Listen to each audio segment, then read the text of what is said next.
Let me show you some camera tips and tricks for Samsung Galaxy A57. So if you open the camera over here in the photo mode, we can of course easily find camera filters just by tapping on these three circles that we have in the upper right corner, or you can find exactly the same thing by tapping on these four dots on the right side, and then here we can swipe to find them in this place.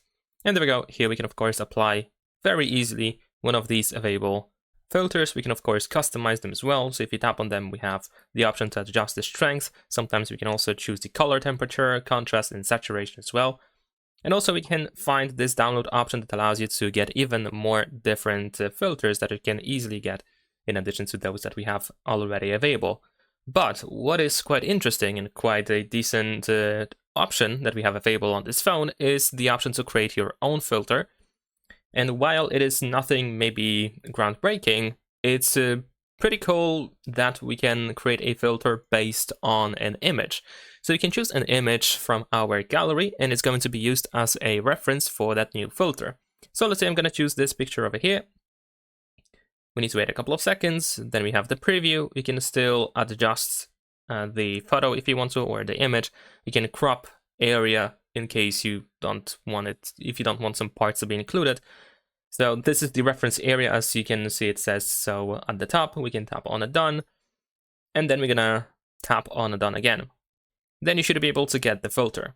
And you can see that it works. We can also tap on view original in order to see the difference.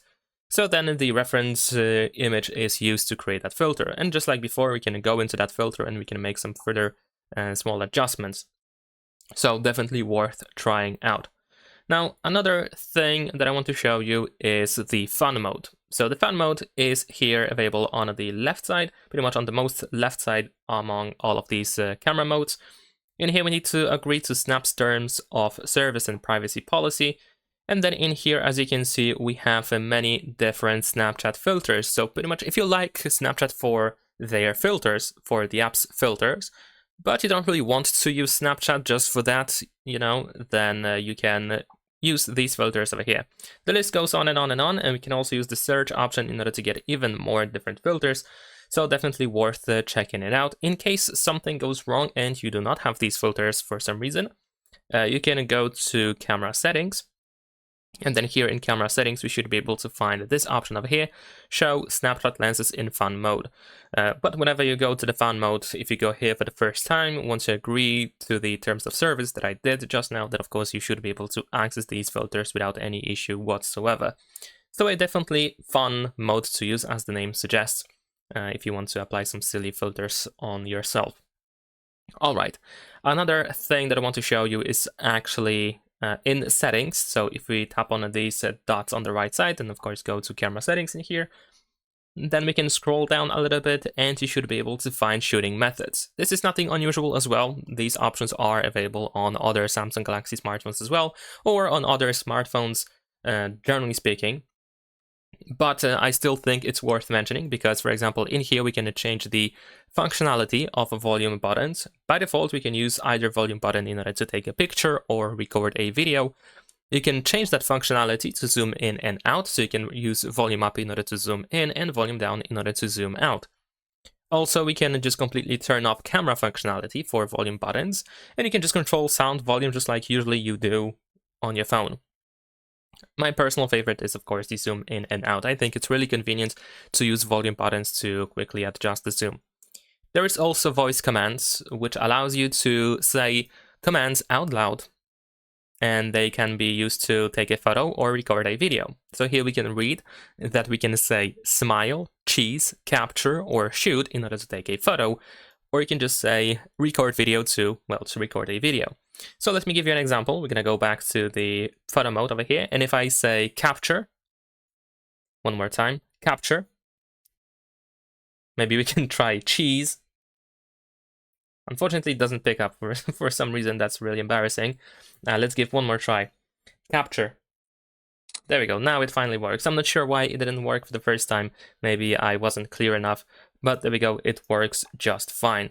Now, I'm not sure in which languages it works, which languages are supported. Definitely not many languages are going to be supported, but you can go to the shooting methods setting in order to find out if in your language it is available. It's definitely available in English, but I'm not sure what is the full list of languages that support this feature.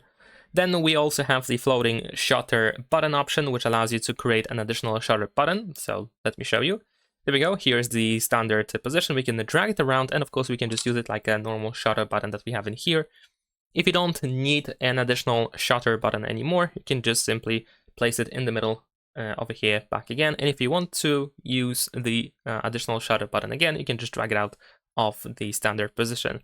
So this might be a very convenient tool to use if you like hold your phone in a way that is slightly inconvenient to use the standard position of the shutter button. So if it would be easier to use a shutter button if it was in a different position, then of course this solves that problem. And last but not least, in the shooting methods, we have show palm option.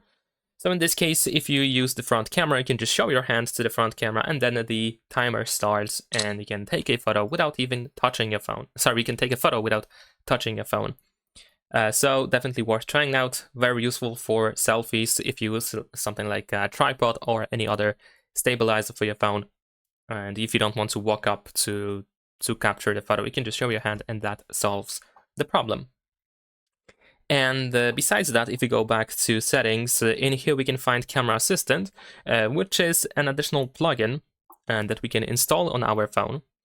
And this plugin allows you to access additional camera settings that are not available by default. So once you get it, if you go over here, you can, for example, find the quick tap shutter option. We have the swipe shutter button at 2, and then you can decide if you want to take a burst shot or if you want to create a GIF. We have photo softening, distortion correction. We can also find the OIS for videos. We can also add single take mode to the camera, which is not available by default. And also we have such thing as a clean preview on HDMI displays, which might be useful for a small part of people that use this phone.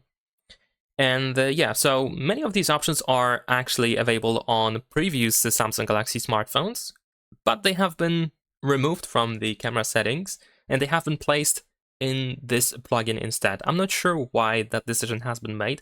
Why, for example, we need to use the additional plugin in order to get a single take mode, which was available previously just in this more section, but it is what it is. But yeah, we can easily download it and we can get access to that mode again. And the last thing that I want to show you is the beauty effects or beautify effects, which allows you to make yourself look even better. So here we can adjust the smoothness of the skin. We can adjust the tone of our skin, the jawline, and eyes. This option is also available for the front camera. So this is definitely useful for selfie photos. But not only that, this of course can be used for the rear camera as well, as you can see here, without any issue whatsoever. And that is pretty much all that I wanted to show you. Now, in case there is something more interesting that we can find in the camera, and I'm sure there is, but if there is something that you think is crucial to know about, then of course you can write it down in the comments so everyone can see it. And if you're looking for guides for Samsung Galaxy A37, then be sure to check out my channel. For A57, you can find them on my channel as well. And leave a like and subscribe.